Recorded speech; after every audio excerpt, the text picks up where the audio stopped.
आपके बच्चे को ऑटिज्म है, इसका इलाज क्या है? ऑटिज्म कोई बीमारी નથી, એક ન્યુરો ડાયવર્ઝન છે. ધીરે ધીરે જેમ જેમ એનો ગ્રોથ થતો ગયો એમ અમને અમુક જગ્યાએ એવું ફીલ થતું ગયું કે કંઈક ડેવલપમેન્ટમાં લેટ થઈ રહ્યું છે. સમજી લો કે મારા પાસે એક કોરી સ્લેટ છે. હવે મારે એના પર એબીસીડી લખવાની છે કે એકડ એક લખવાનું છે. મને કશું નોલેજ છે. આ બાળકને હું ધરતી પર મોકલીશ તો ટબુ જ છે કે જે સાચવી શકશે. જે બી ચેન્જ આવો હશે કે જે બી મહેનત કરવી હશે આપણે બધા ભેગા સાથે મળીને કરીશું. 10 માંથી 8 બોયઝ, એટલે બોયઝમાં ઓટિઝમ વધારે જોવા મળે છે. મારા ઘરમાં એક કળિયુગી છે. મારે ખાલી એને કેવી રીતે ખીલવવાની છે, મારે એનામાં કઈ રીતનું ફર્ટિલાઇઝર નાખવાનું છે. તો એઝ અ પેરેન્ટ તમે અલાઉ કરશો આર્યને શો પર લાવવાનું? બિલકુલ, કેમ નહીં.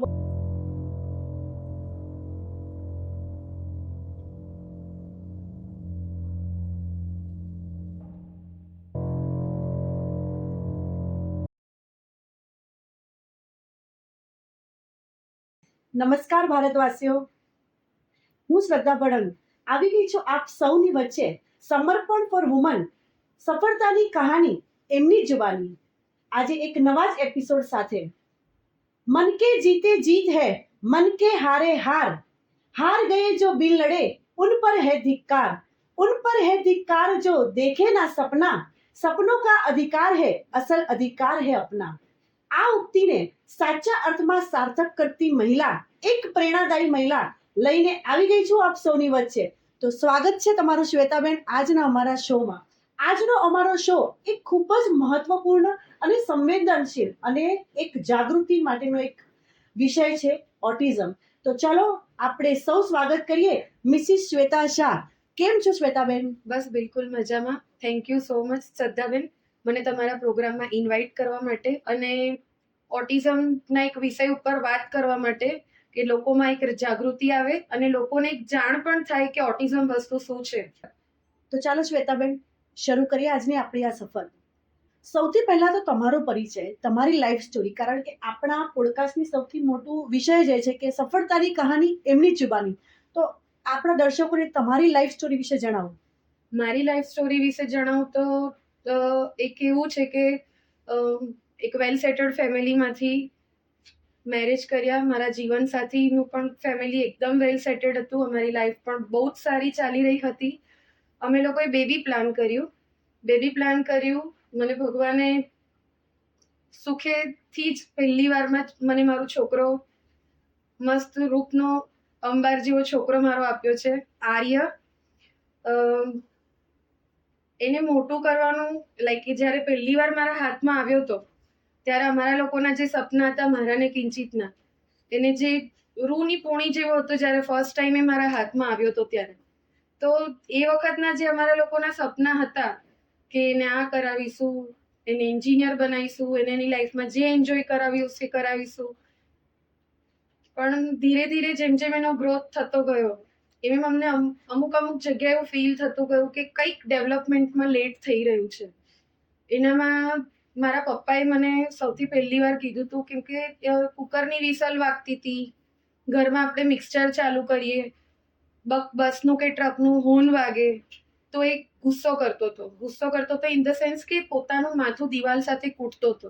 તે મારા માટે કે અમારી ફેમિલી માટે એ વસ્તુ થોડીક આશ્ચર્યજનક હતી એકદમ.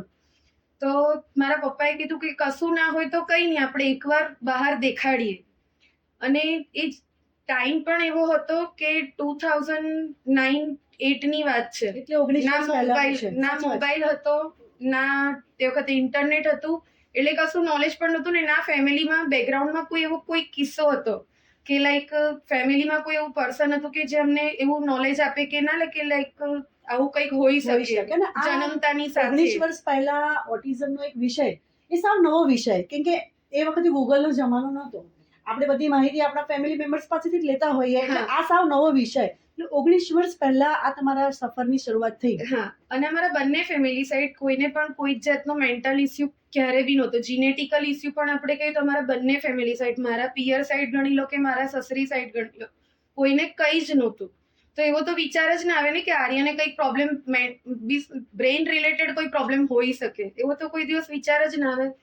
પછી મારા કઝિનના સસરા હતા, એ ડૉક્ટર હતા, એટલે અમે લોકોએ અમદાવાદ જવાનું નક્કી કર્યું.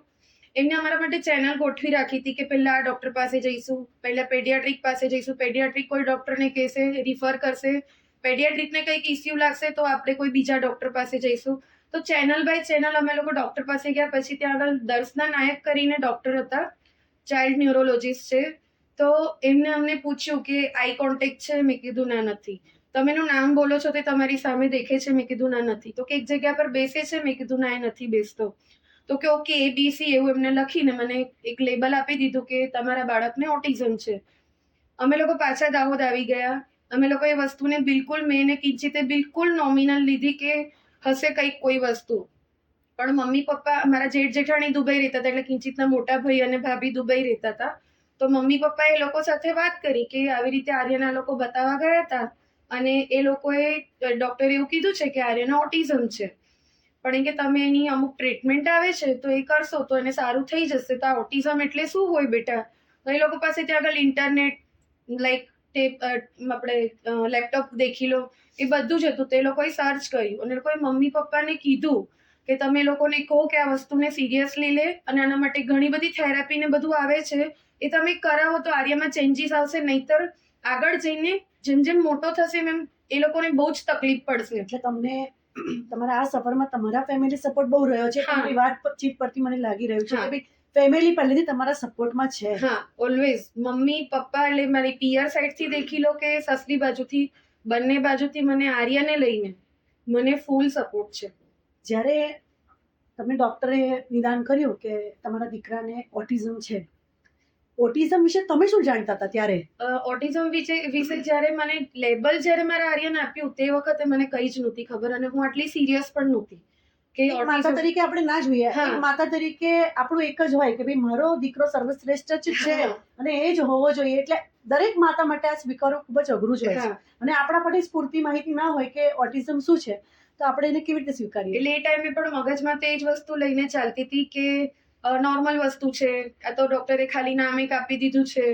મસ્તી કરતા હોય બાળકો માટે કોઈ એક લેબલ હાઇપર હોય. એક્ટિવ એક શબ્દ છે હા. કે હાઇપર એક્ટિવ હા, છે, એમ આપણે તો આપણા મને એવું લખીને family આપ્યું members હતું નું કે કહેતા હોય છે. ઓટિઝમ ને ઓટિઝમ વિથ ADHD છે તમારું ચાઇલ્ડ. તો એ વસ્તુને મેં બહુ સિરિયસલી નહોતી લીધી. નોર્મલ જે આપણે કહીએ ને કે હશે કંઈક એમ, એ રીતે લીધું હતું. પછી જ્યારે જેઠ જેઠાણી સાથે વાત થઈ અને પછી મમ્મી પપ્પાએ અમારા લોકો જોડે વાત કરી, મારી જેઠાણીનો સ્પેશિયલી મારા પર ફોન આવ્યો કે ટબુ આ વસ્તુને કંઈક કર તું, આનામાં તું લઈને ખાલી ઘરે બેસી રહેશે તો એ બોલતો નહીં થઈ જાય, એ એક જગ્યા પર બેસતો નહીં થઈ જાય, એના માટે તારે થેરાપીઝ ને બધું કરાવવું પડશે. તો દર્શના નાયકે અમને સેકન્ડ અપોઇન્ટમેન્ટમાં થેરાપી રિફર કરી હતી.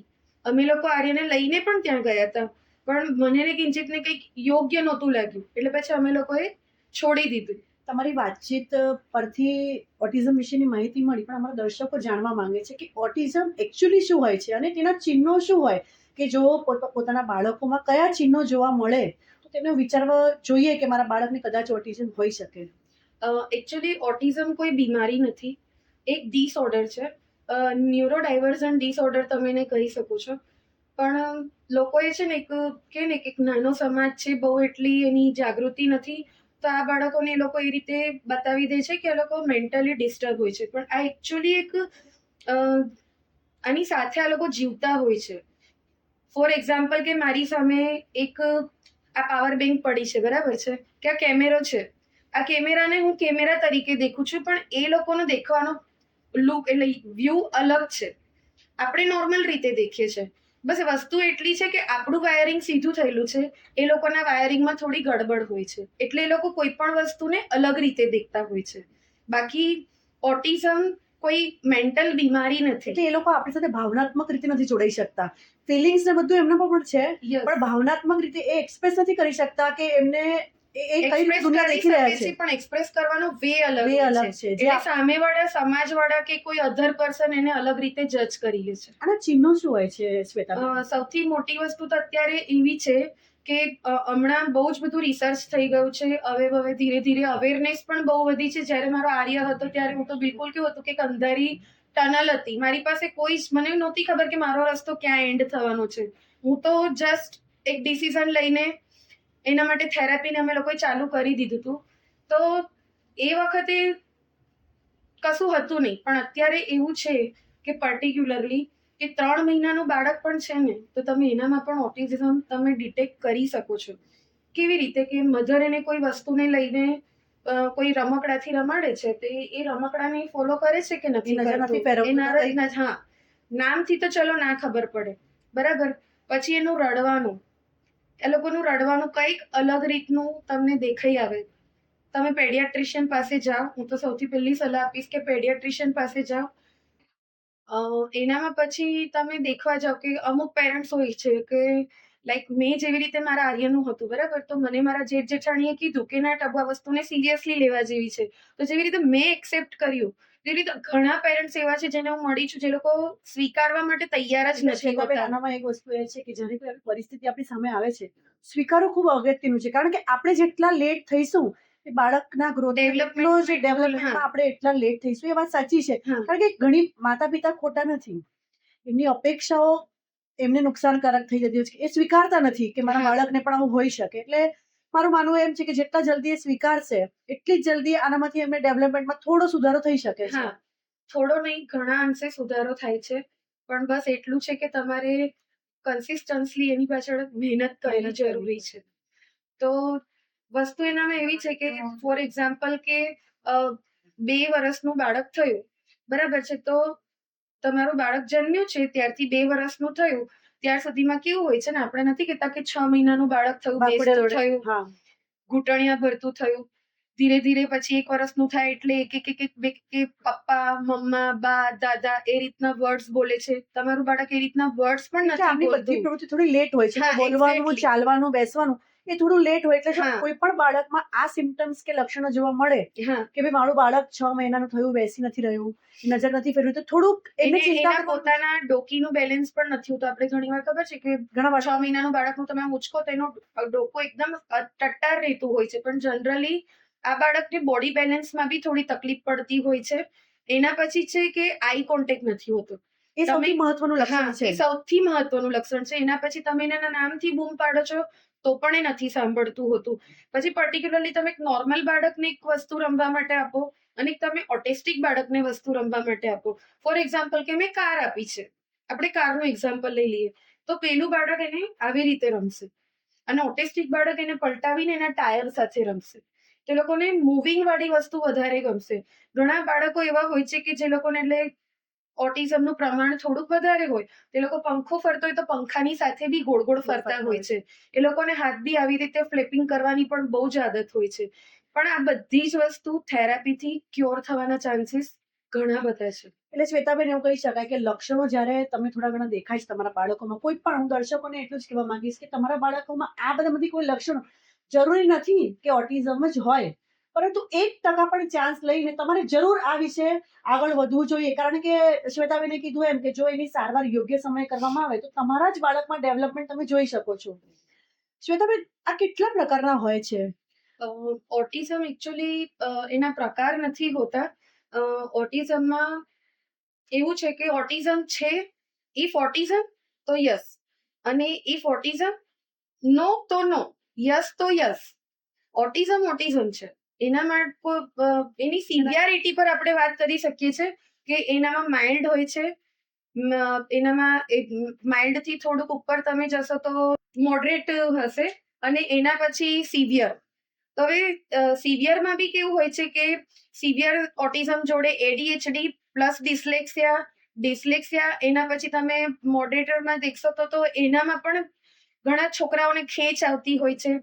પણ જે બોર્ડરલાઇન ઓટિઝમ હોય છે, માઇલ્ડ ઓટિઝમ, એનામાં ADHD plus autism, mild autism હોય તો એનામાં તમારા બાળકના નોર્મલ થવાના ચાન્સીસ મેક્સિમમ છે. નોર્મલ ધેટ મીન્સ કે હું એવું નથી કહેતી કે મારા જેવું નોર્મલ થઈને જીવન જીવશે, પણ હા, ઘણા બધા અંશે જીવન જીવતી વસ્તુ એનું કરી શકે એટલું ઇન્ડિપેન્ડન્ટ કરી થઈ શકે. શકે છે. એટલે માઇલ્ડમાં આવે છે, હા, એના પછી મોડરેટ અને પછી સિવિયર. એવી રીતે 3 ભાગ પાડવામાં આવ્યા છે. 2013 સુધી દરેક વસ્તુઓને બહુ અલગ રીતે મૂકવામાં આવી હતી. 2013 પછી આને બધાને ઓટિઝમ સ્પેક્ટ્રમ ડિસઓર્ડરમાં મૂકી દીધું છે. એટલે કોઈ બી બાળકને નોર્મલ ડિસ્લેક્સિયા પણ છે તો એને ઓટિઝમમાં જ નાખી દીધું છે. ઓહો. એવી એટલે રીતે 19 વર્ષ પહેલાનું ઓટિઝમ અત્યારના ઓટિઝમમાં આ જ ફરક છે કે પહેલા કોઈ શોધખોળ જ નહોતી જ્યારે આપણે કે એટલા શબ્દ જ આપણને ના. નવો હોય કે એટલે ભાઈ ઓટિઝમને અલગ અલગ રીતે દેખવામાં આવતું હતું. તો ઘણીવાર એવું હતું કે એનામાં ખોટું પણ એવું કહેવાય જતું હતું કે બાળકને ખાલી ADHD છે. હવે ADHD માં એવું છે કે બાળક એટલું ખાલી હાઇપર એક્ટિવ છે, પણ એવું નથી હોતું. ઓટિઝમ સાથે ADHD હોવું એ પણ અલગ છે. ADHD આજે મને પણ હોઈ શકે છે, તમને પણ હોઈ શકે છે. તો એવું જરૂરી નથી. લાઈક ઓટિઝમના પ્રકાર તો ના કહેવાય, પણ ઓટિઝમની સિવિયરિટી પર વાત થઈ એની શકે. પરિસ્થિતિ કહી શકાય હા. એ પ્રમાણે. તો ઓટિઝમ દરેક બાળકમાં અલગ અલગ પ્રકારે જોવા મળે. ના. એની સિવિયરિટી અલગ અલગ હોઈ શકે. ધારો કે મારા આર્યને છે, તો મારા આર્યને જ્યારે ઓટિઝમ ડિટેક્ટ થયું હતું તો મને ડોક્ટરે ક્લિયરલી કીધું હતું કે એને બોર્ડરલાઇન ઓટિઝમ છે. તો તમે એની થેરાપી કરશો, તમે એની પાછળ મહેનત કરશો, તો એના સારા થવાના ચાન્સીસ બહુ બધા છે. તો મને એ ટાઈમથી જ ખબર હતી કે મારા આર્યને બોર્ડરલાઇન ઓટિઝમ છે. તમને જ્યારે ડોક્ટરે એવું કીધું ત્યારે તમે તમારા મનમાં નક્કી કરી લીધું હતું કે જે મારથી થઈ શકશે. હા. કેમ કે એક માં હોય ને એ પોતાના બાળક માટે કશું પણ કરી ગુજરવા તૈયાર હોય છે. તમે ખરેખર સાબિત કરી બતાવ્યું છે. કારણ કે નોર્મલ બાળક સાથે પણ આજની માતાઓ આપણે જોઈ રહ્યા છે કે ભાઈ જરાક એને માથામાં દુખાવો હોય કે જરાક વાગ્યું હોય તો પણ માતાઓ એકદમ હાઈપર થઈ જતી હોય છે. ત્યારે આવી પરિસ્થિતિમાં આપણા બાળકને એક નવી જ લડાઈ લડવા માટે બાળકને તો તૈયાર કરવાનું જ છે, સાથે સાથે આપણે અને આપણા પરિવારજનો લડત લડવાની હોય ત્યારે આ ખૂબ અઘરું હોય છે. શ્વેતાબેન, ઓટિસ્ટિક બાળકને જીવન જરૂરિયાત અને રોજબરોજના કામ હોય એનામાં શું તકલીફ પડતી હોય છે? શું પરિસ્થિતિમાંથી એ લોકો પસાર થતા હોય છે?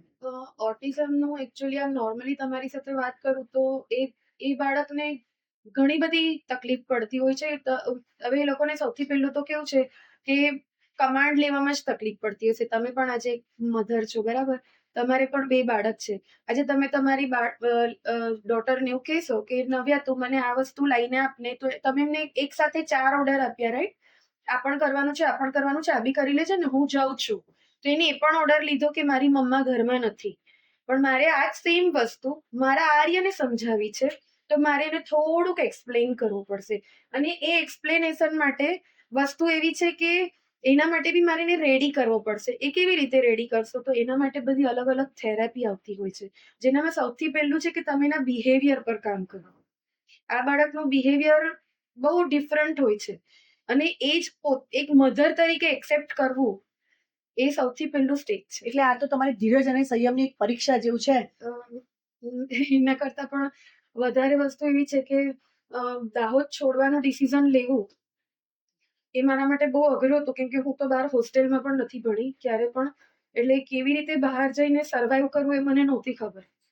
પણ એના માટે હું બધો જ શ્રેય મારા હસબન્ડને સૌથી પહેલા આપીશ, અને એના પછી હું મારા સનને આપીશ કે ઓલવેઝ એને મને અનકન્ડિશનલ લવ કર્યો છે. મને આજે વડોદરા ગાડી ચલાવવાનું કે ગાડીના એટલે બરોડાના રસ્તા મને નહોતી ખબર. મારા છોકરાઓ એક ગૂગલ હતું કે એ મને બતાવતો હતો કે મમ્મા આ બાજુ ટર્ન લો, આપણે અહીંયા જઈશું તો આ બાજુ જઈશું, તમે આ બાજુ લેશો તો આપણે અલકાપુરી જઈશું, તમે આવી રીતે યુ ટર્ન મારશો તો આપણે કારેલીબાગ ફિયાના ઘરે જઈશું. He knows everything. એ મને રસ્તા બતાવતો હતો. અને મને આજે પણ યાદ છે, અમારી પાસે એ ટાઈમે ઇન્ડિકા હતી, તો મારી બાજુની સીટ ઉપર ઉભો રહેતો હતો, મારી સીટમાં ગળામાં હાથ નાખીને, અને હું ડ્રાઈવ કરતી હતી. એ દિવસો મારાથી આજે પણ નથી ભૂલાતા. અને જ્યારે હું બરોડા ગઈ તો મારું સૌથી પહેલા એનું હતું કે ટોયલેટ ટ્રેન કરવું છે, કેમ કે ટોયલેટ ટ્રેન નહોતો. આ બાળકોને નથી ખબર હોતી શું આવે છે, પોટી આવે છે. પણ હા, એટલું છે, જ્યારથી મેં ફીડિંગ છોડાયું ત્યારથી મારો એક જ ટાર્ગેટ હતો કે મારે એને ટોયલેટ ટ્રેન કરી દેવો છે. મારે એને ડાયપર પહેરાઈને તો નથી જ ફરાવો. તો પણ બહુ બધા ટાઈમ સુધી અમે લોકો આ વસ્તુ કરી. પણ બરોડા જઈને મારું સૌથી પહેલા 3 મહિના મહેનત આ જ હતી. મેં દાહોદ છોડવાનું ડિસિઝન લીધું પછી સૌથી પહેલું મેં એને ટોયલેટ ટ્રેનિંગ આપી. એના પછી હું એને થેરાપીમાં લઈને જતી હતી. તો લકી એટલી હતી કે મારા પોતાના કાકા ડોક્ટર હતા. તેમને મને બરોડા આખી ચેનલ ગોઠવી આપી હતી કે તું સૌથી પહેલા ક્રિષ્ના ડેવલપમેન્ટ સેન્ટરમાં જા, ત્યાં તને રોનક પંડિત કરીને ડોક્ટર મળશે. પછી તને આર્યનો રિપોર્ટ કરશે. એનામાં રિપોર્ટમાં પણ ડિટેલ હોય છે, જન્મથી લઈને તમારું બાળક કેટલા મહિનાનું કે કેટલા વર્ષનું છે ત્યાર સુધીમાં એનું આઈક્યુ લેવલ છે, કે એનું ડેવલપમેન્ટ કેટલું છે, એના અમુક રમકડા રમવા આપે, કઈ રીતે રમે છે, એના પરથી એનો આખો રિપોર્ટ રેડી થતો હોય છે. 4-5 પેજનો રિપોર્ટ હોય છે. અને એન્ડમાં એ લોકો લખીને આપે છે કે કઈ કઈ થેરાપી તમારે એને કરાવવી પડશે. તો મેં ત્યાં આગળ થેરાપી સ્ટાર્ટ કરી આર્યની. હવે મેઇન રોડ પર હતું. બરાબર. હવે આ લોકોની સિસ્ટમ એ ટાઈમે કેવી હતી કે બાળક આવ્યું, ઓટિસ્ટિક બાળક, એટલે તમે એને લઈ અને ચેરમાં બેસાડી દો અને લાકડાનું પાટિયું હોય એ પાટિયું ફિટ કરી દો અને બંને બાજુ સ્ક્રૂ ચડાવી દે. હવે બાળકને હલન ચલન ઊંચું નીચું લાઈક એ ફરી નથી શકતું. એટલે એ વધારે કોન્શિયસ થઈ જાય કે હા. આ બાળકને જો હવે હવે- બંધ કરવામાં આવે એટલે એવું Yes, સમજી ગઈ કે exactly.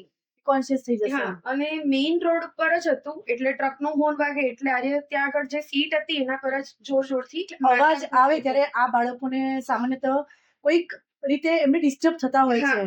છે. એવું દરેક બાળકમાં હશે એવું પણ હું નથી કહેતી. જે મારી જાણ છે, જે મેં આર્ય સાથે તમે કહ્યું એમ દરેક બાળકોમાં ચિહ્નો પણ અલગ હોય છે, લક્ષણો પણ અલગ હોય છે. આ લેવલ જ આખું અલગ હોય હા. છે. સિવિયરિટીમાં પણ કેવું છે કે સિવિયર ઓટિઝમ હોય છે તો એનામાં તો નોર્મલી જ તમને ખબર પડી જશે કે સિવિયર ઓટિઝમ જ છે, પણ છતાં બી તમે થેરાપીથી એ લોકોને ઇન્ડિપેન્ડન્ટ બનાવી શકો છો. શ્વેતાબેન, આર્યની જિંદગીમાં તો બદલાવ છે જ, પણ જ્યારે તમને ખબર પડી, ડાયગ્નોઝ થયું કે આર્યને ઓટિઝમ છે, તો તમારા જીવનમાં શું ચેન્જીસ આવ્યા? કારણ કે આખી લાઈફ હસતી રમતી લાઈફમાં એક રોકાણ આવ્યું કે હા. કંઈક હવે મારે કંઈક કરવાનું છે, તો તમારી લાઈફમાં શું ચેન્જ આવ્યા? મારી લાઈફમાં ચેન્જ, મારી લાઈફ અપસાઇડ ડાઉન થઈ ગઈ હતી. મને બી નહોતી ખબર કે હું ક્યાંથી ચાલુ કરું, ક્યાં પૂરું થશે એ પણ મને નહોતી ખબર. અને એ પણ એટલો વિશ્વાસ 100% હતો કે હું આર્ય માટે કોઈ પણ વસ્તુને લઈને ડિસિઝન લઈશ કે હું આર્ય માટે કશું પણ કરીશ તો મારા મમ્મી પપ્પા છે, મારા સાસુ સસરા છે કે મારા હસબન્ડ છે, બધા મારી સાથે છે.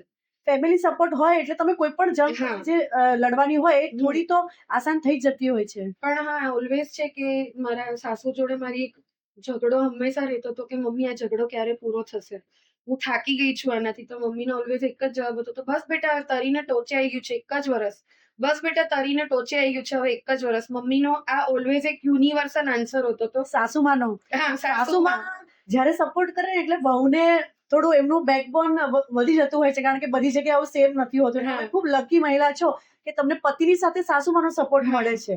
આ ડિસ્કશનો મારા મમ્મી પપ્પા સાથે પણ કરું તો એ લોકોનો હંમેશા આ જ જવાબ હોય. એટલે મને ઘણીવાર એવું લાગે કે તમે લોકો બધા અંદર ભેગા મળેલા છો અને મને તમે લોકો ખાલી ખાલી સમજાવો જિંદગી છો. કેવી રીતે બદલાઈ શ્વેતાબેન? શું જિંદગીમાં ઉતાર ચઢાવ આવ્યા એકદમ કે ભાઈ કાલ સુધી તો મને કશી ખબર નથી, હવે હું આ પરિસ્થિતિનો સામનો પહેલા મારે કરવાનો છે, પછી હું મારા બાળકમાં કરવાનું છે, તો કેવી રીતે?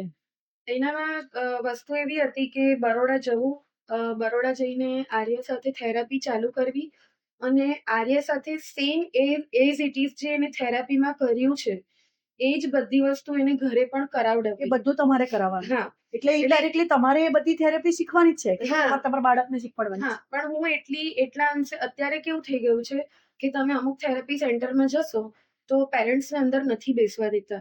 પણ હું એટલી લકી હતી અને મને કેવું છે પહેલેથી વાંચવાનો શોખ વધારે હતો અને મને આમ પણ થોડુંક વાત કરવા કે જાણવા કે તમે આ થેરાપી કરાવો છો તો એનાથી મારા બાળકમાં શું ફરક આવશે. તો હું ક્યુરિયસ બહુ હતી દરેક વસ્તુને લઈને. તો આર્યના 2 ટીચર હતા. એક હતા સંકેત સર, જે આર્યને ઓક્યુપેશન થેરાપી કરાવતા હતા, અને ક્ષમા મેડમ હતા જે આર્યને જનરલ થેરાપી કરાવતા હતા, જેનામાં બધું જ આવી ગયું. સેન્સરી ઇન્ટિગ્રેશન પણ આવી ગયું, સ્પીચ થેરાપી પણ આવી ગઈ, કે આર્યના થોડું સ્પેશિયલ એજ્યુકેશન પણ આવી ગયું, કે આર્યને ABCD લખતા શીખવાડ્યું કે 1 to 100 લખતા શીખવાડ્યું. તો આ 2 સાથે મારું કનેક્શન બહુ જ સારું હતું. તો સંકેત સરના ક્લાસમાં તો મને અંદર બેસવા નહોતું મળતું, પણ હું ક્ષમા દીદીના ક્લાસમાં અંદર બેસતી હતી. હર નેમ ઇઝ ક્ષમા ક્રિશ્ચન રોબર્ટ્સ, જેમને અત્યારે મારો આર્ય જે લેવલ પર છે કે અત્યારે આટલું ભણી શકે છે, કે મારા આર્યનું મેથ્સ આટલું સારું છે, કે મારા આર્યનું આટલું ઇંગ્લિશ સારું છે, તો all credit goes to her. એના માટે તો હું એટલે તમારી માહિતી પરથી મને એવું લાગે છે કે દવાઓની સાથે સાથે થેરેપી પણ એટલી જ જરૂરી છે. થેરાપી વધારે જરૂરી છે, દવાઓ પછી આવે છે.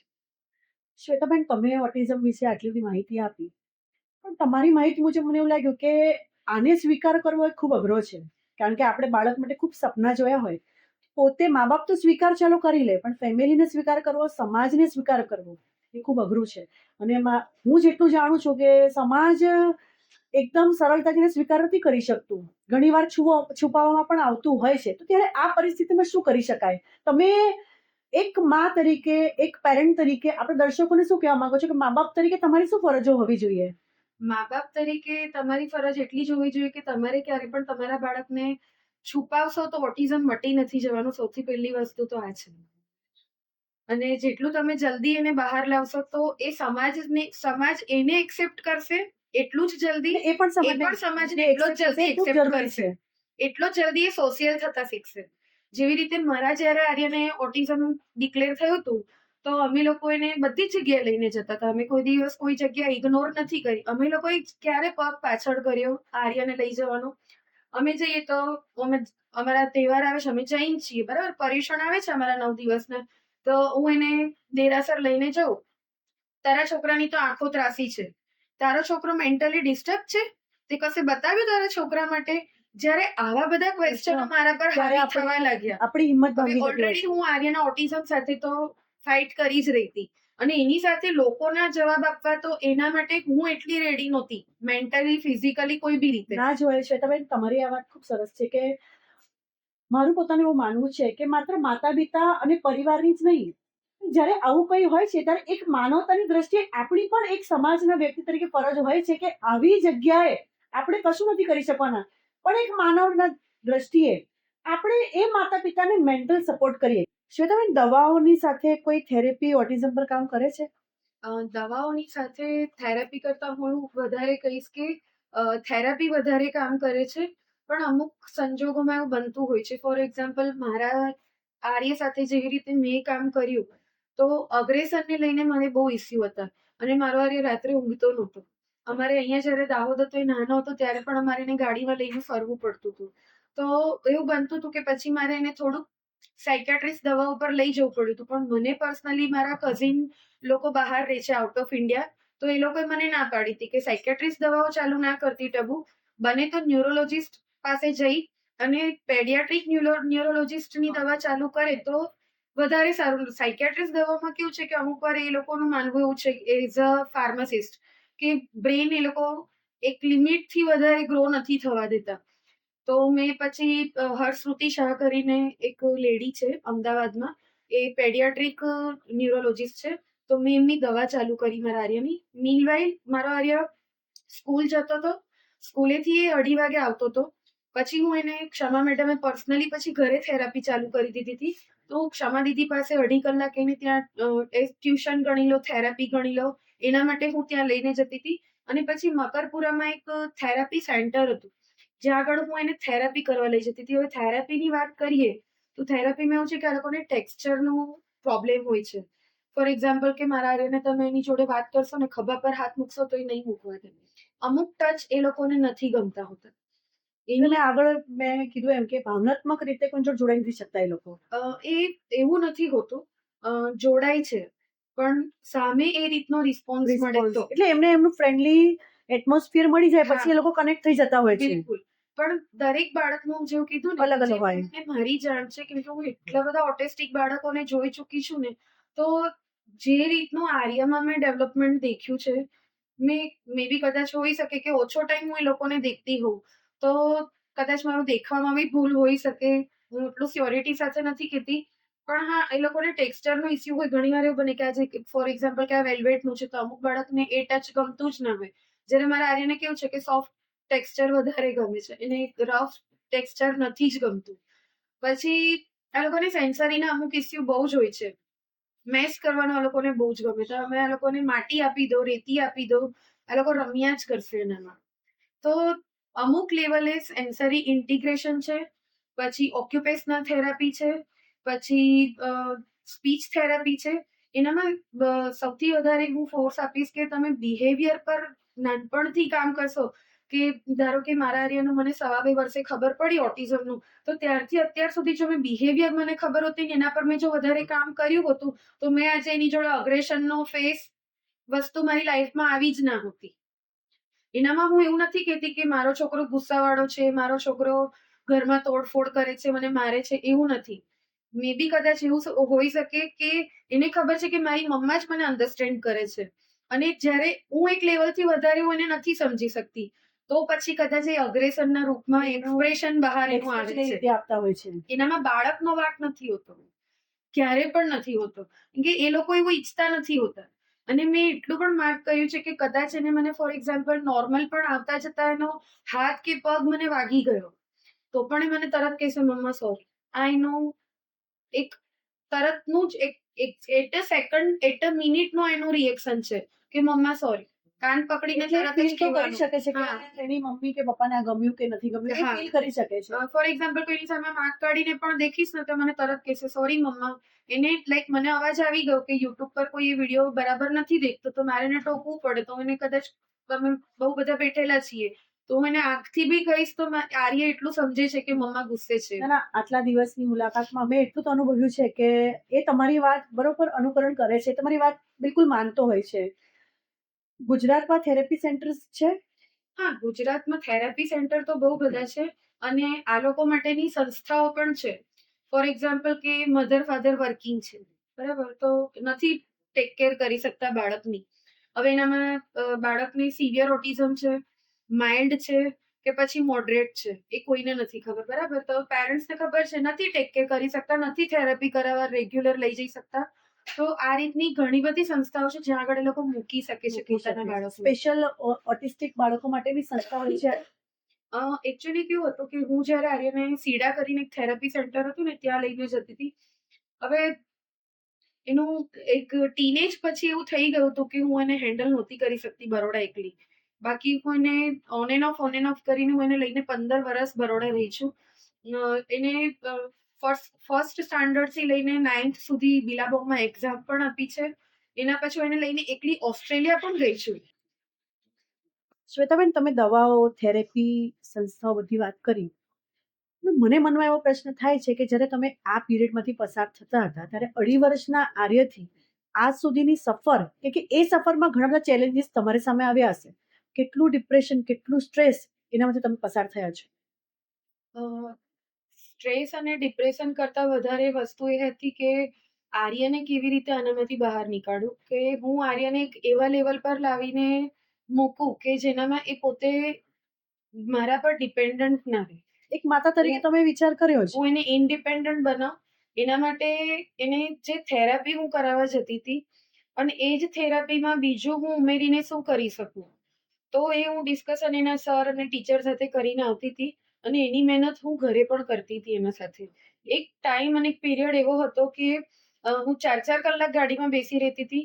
2-2.5 કલાક એનું ટ્યુશન ચાલે, 2-2.5 કલાક એની થેરાપી ચાલે અને હું ને આર્ય જયારે ઘરે પહોંચીએ ત્યારે ઘરની ઘડિયાળમાં 9 વાગ્યા હોય અને જે જમવાનું બનાવવાનું બાકી હોય, છોકરાને ઊંઘાડવાનો હોય, એને ભૂખ પણ લાગી હોય અને બીજે દિવસે મારે એને સ્કૂલ પણ મોકલવાનો છે અને એની સાથે સ્ટ્રગલ 2.5 વર્ષનો જયારે હતો ને જે ચાલુ કરી ત્યારે કશું જ ખબર નહોતી. સમજી લો કે મારા પાસે એક કોરી સ્લેટ છે.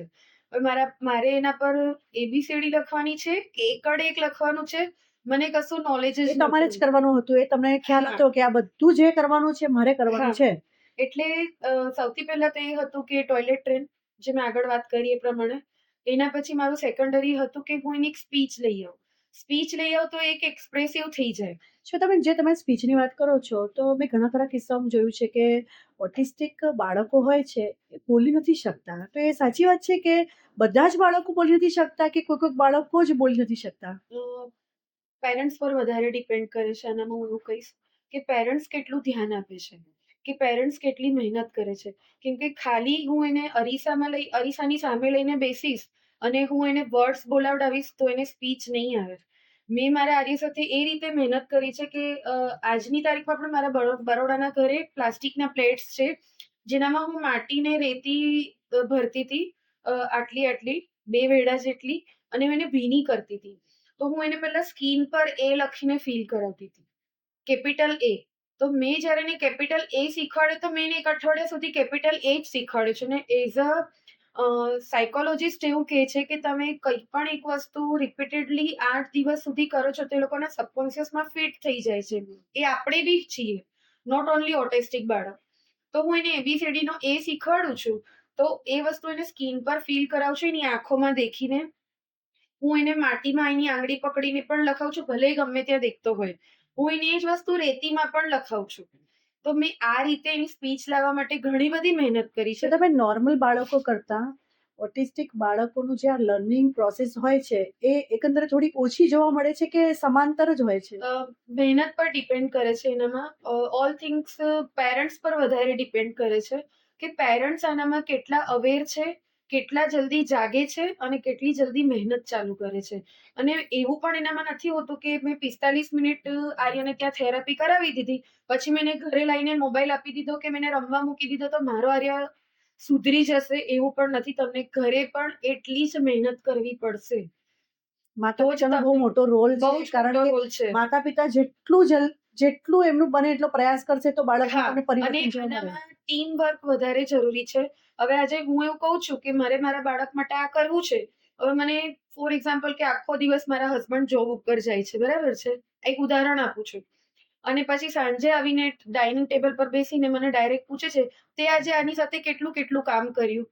તો that is not done, right? એના માટે બંને જણે એટલી જ મહેનત કરવાની છે. નોટ ઓનલી મધર, ફાધરે પણ એટલી જ મહેનત કરવાની છે. એટલે આ સમયગાળામાં મને એવું લાગે છે કે માતા પિતા સાથે પરિવારજનોનો પણ એટલો સહયોગ, કારણ કે દરેકનો એટલો જ આપણે રોલ છે. તમે એક માતા તરીકે તમારી ફરજ નિભાવી રહ્યા છો, સાથે સાથે પત્ની, વહુ, જેઠાણી, બધી ફરજો એક સાથે ઊભી જ છે. એટલે કોઈક વાર એવું થયું છે શ્વેતાબેન કે માતા બનવાનું જે છે એ તમને ઘણીવાર મોંઘું પડ્યું હોય કે ભાઈ બીજી ફરજોની ફરજ ચૂક થઈ હોય, એવું બન્યું છે કોઈ વાર?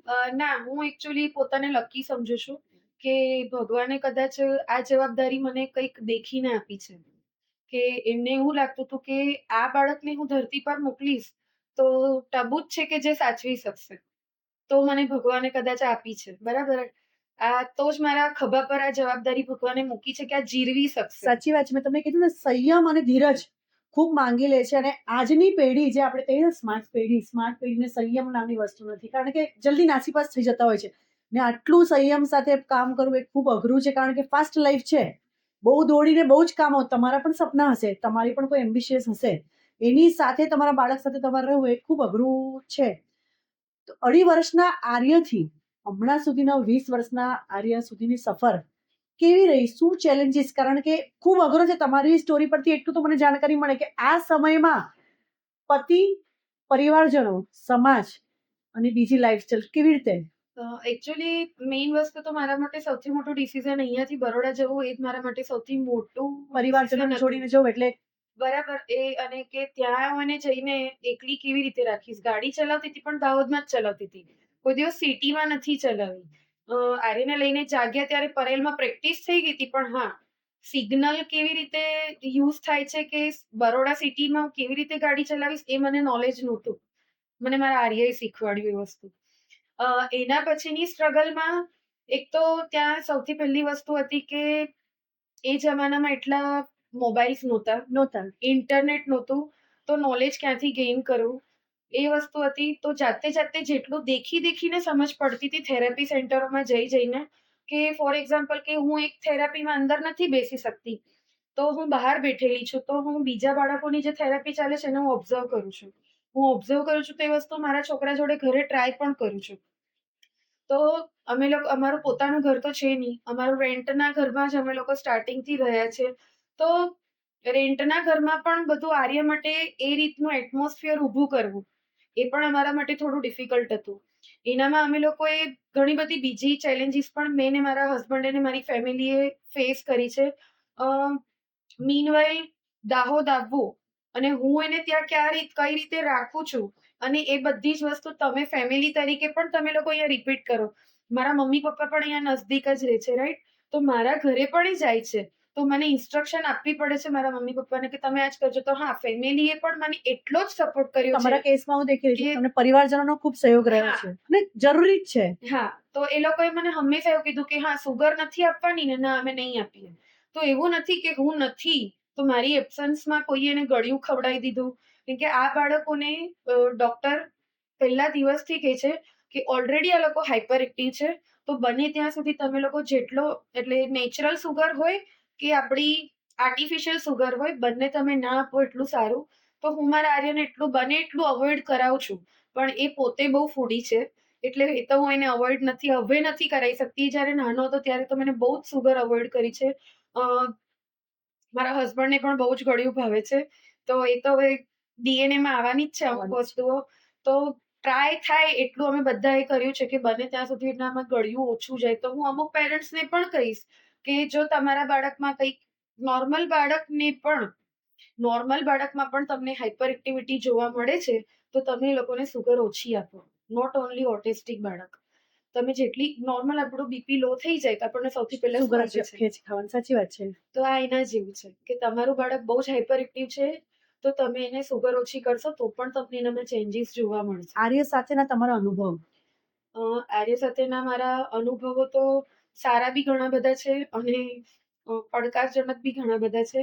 તો સારા અનુભવોમાં તો એ જ છે કે એ સૌથી વધારે જે એનું ઇન્ટેલિજન્સ પાવર જે છે કે સ્ટાર્ટિંગ પીરિયડમાં જે મોબાઈલ ના હોય અને ટીવી દેખવું, તો ટીવીમાં જે વસ્તુઓને કેચ કરવાની, બરાબર, કે હું આ કાર્ટૂન દેખ્યું તો આ કાર્ટૂનમાંથી એને શું કેચ કર્યું. જેવી રીતે કે ડોરેમોન દેખતો હતો તો મને ખબર છે કે મારો દીકરો ડોરેમોન નહીં જ દેખે, કેમ કે ડોરેમોનમાં જે અમુક એના જે કેરેક્ટર છે કે જે ઊંધા પગ નાખીને રડે છે તો એ એને નહોતું જ ગમતું. એ ભલે પોતે રડશે, એ પોતે ભલે કંઈ પણ કરશે, તો પણ બીજાને એને દેખવું એને જોવું ગમે. નહોતું ગમતું. તો ડોરેમોન નહોતો દેખતો, એનું ફેવરેટ કાર્ટૂન હતું થોમસ. તો એના માટેનો એનો ફિક્સ ટાઈમ હતો, સવારે મારે એને ઉઠાડવો નહોતો પડતો. એ ઉઠીને 6:30 પોણા 7 વાગે ટીવીની સામે બેસી જ જાય. તો 7 વાગે એ ઉઠીને થોમસનું કાર્ટૂન દેખે, બીકોઝ હી લવ્સ ટ્રેન. બરાબર, તો થોમસના ટ્રેનના દરેક કેરેક્ટરના નામ યાદ રાખવા, જ્યારે એટલી પ્રોપર ફ્લુઅન્ટ સ્પીચ નહોતી છતાં પણ થોમસનું સોંગ ગાવું, આ બધી વસ્તુઓ યુનિકનેસ મેં એનામાં ઘણી બધી દેખી છે. અને કેવી રીતે લિસન કરીને લર્ન કરવું, આ વસ્તુ એનામાં બહુ જ સારી છે, જે હું એનામાંથી શીખી. આર્ય જોડેથી હું ઘણી બધી વસ્તુઓ શીખી છું. પડકારજનક પરિસ્થિતિ, શ્વેતાબેન, કે ઘણીવાર એવી કોઈ પરિસ્થિતિમાં હોય જ્યારે કે તમે થાકી ગયા કે બસ હવે મારાથી નહીં થાય, હું કેવી રીતે કરું આ બધું? પડકારજનક પરિસ્થિતિમાં એવું તો લાઈફમાં ઘણી બધી વાર બન્યું છે, પણ મેઇનલી જ્યારે એની ટીનેજ ચાલુ થઈ ત્યારે મારા માટે એને રાખવું, કેમ કે મારી હાઈટ છે 5'3", 5'4" અને એ છે 6 ફૂટનો, એટલે એ લેવલ પર એને હેન્ડલ કરવો એ મારા માટે થોડું ડિફિકલ્ટ હતું. એટલે પછી અમે લોકોએ ડિસાઈડ કર્યું કે એઝ અ ફેમિલી, મારા મમ્મી પપ્પા, મારા સાસુ સસરા, મારા હસબન્ડ, કે તારા ભોગે અમારા લોકોએ તને ત્યાં બરોડા હવે નથી રાખવી.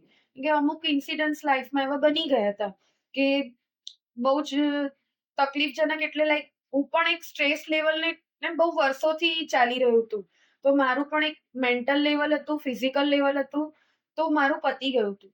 અને અમુક ઓપરેશન્સ બી લાઈફમાં થઈ ગયા હતા, તો બોડી એટલું સાથ નહોતું આપતું. થાઇરોઇડ છે મને, યુટ્રસને લઈને ઘણા બધા પ્રોબ્લેમ્સ છે. ઘણીવાર એવું બી બન્યું છે કે મારી કન્ડિશન ખરાબ થઈ ગઈ તો કિંચિતને દોડીને પણ, નોટ ફોર આર્ય, પણ મારી હેલ્થના લીધે કિંચિતને ઘણીવાર દોડીને બરોડ આવવું પડ્યું છે કે આર્ય પાસે કોણ, હું હોસ્પિટલાઇઝ છું કે હું હોસ્પિટલમાં છું તો આર્ય જોડે કોણ. તો એવી રીતે ફેમિલીને બી ઘણીવાર દોડીને બરોડ આવવું પડ્યું છે. તો પછી ફેમિલીએ બેસીને ડિસિઝન લીધું કે તારા ભોગે ત્યાં નથી રાખવું એને, કે હવે બહુ થઈ ગયું, જે બી ચેન્જ આવો હશે કે જે બી મહેનત કરવી હશે આપણે બધા ભેગા સાથે થઈને મળીને કરીશું. કરીશું. તો હવે તો દાહોદ આવી જા. તમારી લાઈફ સ્ટોરી મેં જાણી, બહુ જ લાંબી અને અલગ જ. તો મને હવે એ જાણવામાં રસ છે કે તમે આ બધી પરિસ્થિતિની બહાર કેવી રીતે આવ્યા? કારણ કે અઘરું છે.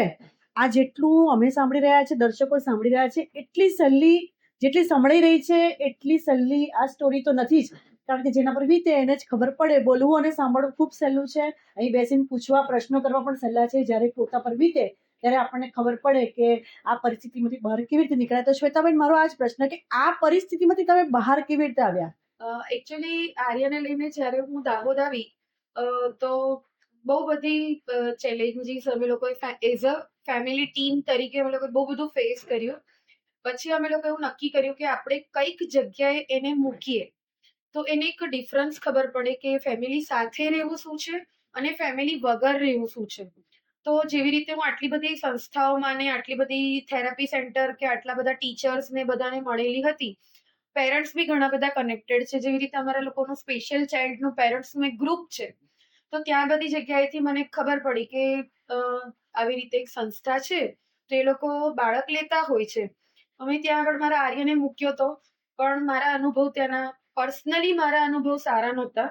પછી મેં ત્યાંથી આર્યને ફરી લઈ લીધો. પણ અમુક કેવું છે કે રિસર્ચ લેવલ મારું ને મારી જેઠાણીનું ક્યારે પૂરું નહોતું થયું. હું ને મારી જેઠાણી આ બાબતમાં ક્યારે ને ક્યારે પાછળ પડેલા જ હોઈએ. અને સૌથી વધારે ક્યુરિયસ હું તો જો મેં તો મહેનત કરી છે બરાબર, તો હું તો સર્ચ કરવાની જ.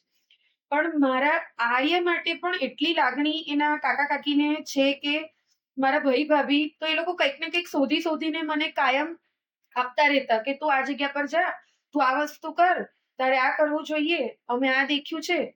તો હું ને મારી જેઠાણી જ્યારે મને લાસ્ટ સંસ્થામાં મને મૂક્યો તો હાર્ડલી કદાચ 1-2 મહિના જેવું થયું હશે, પણ અમને લોકોને પર્સનલી મજા નહોતી આવતી. એટલે કહેવાય ને કે ઘણીવાર અમુક જગ્યાએ સારા અનુભવ થતા હોય છે ને અમુક જગ્યાએ ખરાબ અનુભવ થતા હોય છે.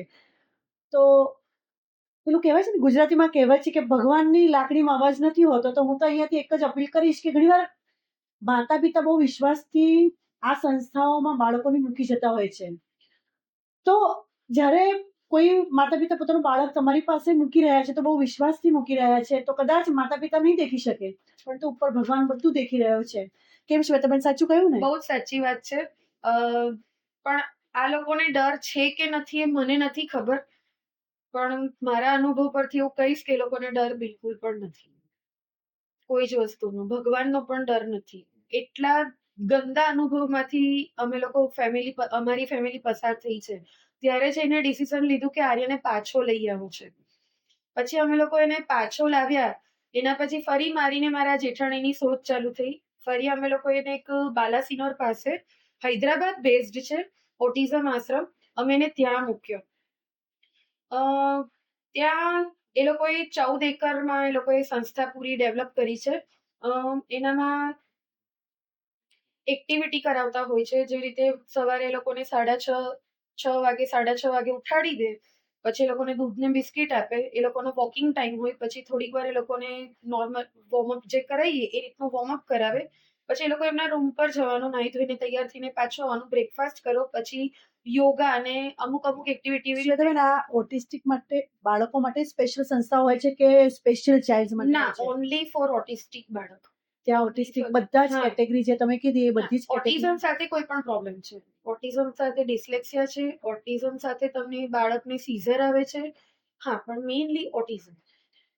ભારત અને ગુજરાતમાં ઓટિઝમ વિશે જાગૃતિ કયા સ્તર પર છે? ભારત અને ગુજરાતમાં સ્તર તો હવે મને કોઈ પર્સન્ટેજ કે કઈ રીતનું મને ખબર નથી, પણ એ જ્યારે મારા આર્યને ડિટેક્ટ થયું હતું એ ટાઈમે મને એ રીતનું ખબર હતી કે 100 માંથી 10 બાળકને ઓટિઝમ થાય છે. 19 વર્ષ પહેલાની વાત છે. હા, એનામાંથી 10 બાળકમાંથી 8 બોયઝ હોય છે અને 2 ગર્લ હોય છે. આ રીતનું મને ખબર હતી. અત્યારનો રેશિયો મને એટલું બધું નોલેજ નથી, પણ હા એટલું ખબર છે કે ઓટિઝમની અવેરનેસનું જે એટલે રેશિયો વધી તમે રહ્યું છે. કીધું કે 10 માંથી 8 બોયઝ, એટલે બોયઝમાં ઓટિઝમ વધારે જોવા મળે છે. હા, જીનેટિકલ પ્રોબ્લેમ છે અને આનું હજી સુધી કોઈ રિસર્ચ, કોઈ રિપોર્ટ્સ કશું પણ શોધાયું સત્તાવાર નથી. માહિતી આપણે નથી કહી શકતા હા, કે આ કે પ્રેગ્નન્સીમાં તમે આ બ્લડ ટેસ્ટ કરાવી લીધો, મને વાયરલ છે તો બ્લડ ટેસ્ટ કરાવી લઈશ તો મને ખબર છે કે મારે એન્ટીબાયોટિક કઈ લેવાની છે. તો આના માટેના કોઈ રિપોર્ટ્સ કે કોઈ એવી દવા નથી કે મેં ખાઈ લીધી અને મને ઓટિઝમ મટી ના ગયું. ના, એ તો સાચી વાત છે. એ રીતનું છે. આર્યમાં તમે શું યુનિકનેસ અનુભવી છે? એ કઈ બાબતોમાં બીજા બાળકો કરતા યુનિક છે? આર્યમાં સૌથી વધારે તો અમે લોકો કેવું છે કે એના દાદા સાથે દોસ્તી છે, દાદા સાથે કેબીસી દેખવાનું. તો કેબીસી દેખતી વખતે મેં એટલું માર્ક કર્યું છે કે ક્યારે પણ ઓપ્શન આવે ને એના પહેલા જવાબ આપી દેવાનો. ઓહો. 60-70% ટાઈમ એવું બને છે કે ખાલી ક્વેશ્ચન આવે ને એનો જવાબ રેડી હોય. બીજી વસ્તુ એવી છે કે રાજધાની, એને કોઈ પણ દેશની રાજધાની તમે પૂછી લો આજની ડેટમાં પણ હી નોઝ. એટલે મેમરી જેને યાદ કરવાની ક્ષમતા છે એ તો બહુ જ પાવરફુલ છે. આના પરથી એ આપણે સાબિત થાય છે કે એ નહીં, ઓટિસ્ટિક બાળકોમાં જ કદાચ આ હશે, પણ આ બોલી શકે છે એટલે એનો આન્સર આપવા માટે કેપેબલ છે. બીજા બાળકો પણ આટલા પ્રતિભાશાળી જ હશે, પણ એ એમની ભાવના એક્સપ્રેસ નથી કરી શકતા. સ્પીચ નથી હોતી એના લીધે. પણ કેવું છે કે તમારે રેન્ડમલી તમારા બાળક માટે ઘણું બધું અલગ અલગ ટ્રાય કરવું જોઈએ એવું મારું માનવું છે. માતા પિતાએ પૂરી મહેનત હા. કરવી જોઈએ. કે ફોર એક્ઝામ્પલ કે મારા આર્યને હું મ્યુઝિક માટે પણ લઈ ગઈ છું. મારા આર્યને મેં અલગ અલગ સ્પોર્ટ્સ પણ ટ્રાય કર્યા છે. મેં મારા આર્ય માટે રેન્ડમલી ઘણી જ બધી વસ્તુઓ ટ્રાય કરી છે. ફોર એક્ઝામ્પલ કે બિલાબોમમાં જતો હતો તો અમારે લેંગ્વેજ ચોઈસ હતી કે ગુજરાતી લેંગ્વેજ લેવી છે કે ફ્રેન્ચ લેવી છે, તો મારા આર્યએ ફ્રેન્ચ ચોઈસ કરી હતી. એવી જ રીતે સ્પોર્ટ્સમાં ચોઈસ કરવાનું હતું તો મારા આર્યએ સ્વિમિંગ ચોઈસ કર્યું હતું. તેનું સ્વિમિંગ બહુ જ સુપર હતું. પાણીમાં ડીપમાં જઈને બેસી રહેતો હતો. જેવી રીતે આપણે મેડિટેશન પોઝિશનમાં બેઠા ને એવી રીતે મેડિટેશન પોઝિશનમાં મારે અવાજ મારીને એને બહાર બોલાવવો પડતો હતો. આપણે તો જોઈએ તો આર્ય એની માતા જેમ ખૂબ જ પ્રતિભાશાળી તો કહી શકાય, કારણ કે સ્વિમિંગ જાણે છે. ફ્રેન્ચ અમે આવ્યા તો એની વાતચીત કરી તો પૂછતા હતા કે ભાઈ ફ્રેન્ચમાં તને શું આવડે છે, તો એને અમને 2-3 શબ્દ પણ કીધા. ફ્રેન્ચ જાણે છે, સ્વિમિંગ જાણે છે, એનું આઈક્યુ લેવલ જે આપણે કહી શકીએ કે ભાઈ કેબીસીના બધા જવાબ. આપણે પોતે આજે જ્યારે એક આટલી મોટી એજના હોવા છતાં ઘણીવાર આપણને ઓપ્શન પછી પણ આન્સર નથી ખબર હોતો, અને તમે કહી રહ્યા છો કે એ ઓપ્શન વગર જે આન્સર આપે છે, તો ખરેખર ખૂબ જ પ્રતિભાશાળી બાળક તો છે જ. હા, શ્વેતાબેન, તમે હમણાં આર્યની ઇન્ટેલિજન્સ વિશે વાત કરી અને મેં પણ જાતે અનુભવ કર્યો છે કે એ પ્રતિભાશાળી બાળક તો છે જ. તો તમે આટલું બધું સર્ચ કર્યું છે, તમે કીધું કે તમે તમારી જેઠાણી બધા આટલું બધું સર્ચ કરો, તો તમે એવી કોઈ પર્સનાલિટી, ફેમસ પર્સનાલિટી કે જે ઓટિસ્ટિક હોય તો એની જાણકારી દર્શકોને આપશો? હા, બિલકુલ. ગૂગલ પર તમે સર્ચ કરશો તો ગૂગલ પર તમને સૌથી પહેલા એલ્બર્ટ આઇન્સ્ટાઈનનું નામ જ શો થશે. બરાબર છે. એના પછી તમે એલન મસ્ક છે, પછી નિકોલ ટેસ્લા, આ બધા બહુ બધા ફેમસ વ્યક્તિઓ છે. બિલ ગેટ્સ, આ બધાને ઓટિઝમ જ હતું. આ બધા આ લોકો ઓટિસ્ટિક પાસે એક એવી ઇન્ટેલિજન્સી હોય છે, બસ એને બહાર કાઢવાની જરૂર હોય છે.